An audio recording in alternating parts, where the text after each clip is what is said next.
Hi hello guys నేనైతే మీ nature Harika అనమాట. So మనమైతే సంక్రాంతి రోజు లవమ్మ కొండ మీదకి అయితే వెళ్ళామన్నమాట. సో లవమ్మ కొండ మీదకి ఎప్పుడు వెళ్తూనే ఉంటాం. బట్ లవమ్మ కొండ మీద పైన గృహ ఉందన్నమాట. సో మునులు ఋషులు అనేవాళ్ళు అక్కడ పూజలు చేసుకుంటూ, అలాగే మన లక్ష్మీ నరసింహస్వామి టెంపుల్లో లక్ష్మీ నరసింహస్వామి వారి పక్కన అమ్మవారు ఉంటారు కదా, సో అక్కడికి దారి ఉందంట డైరెక్ట్గా ఇక్కడ నుంచి, ఆ గుహలో నుంచి.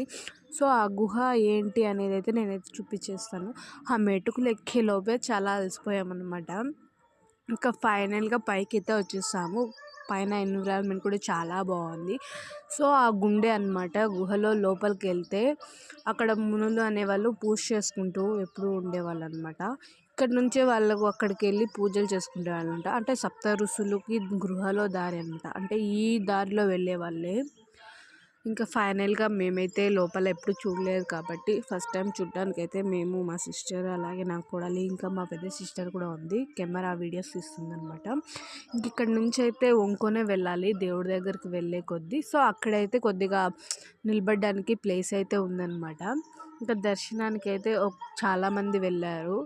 సో కొంచెం టైం అనేది పడుతుంది అనమాట మనం లోపలికి వెళ్ళడానికి. సో లోపలికైతే వచ్చేసాము. ఇక్కడైతే స్టాండ్ అవ్వచ్చు.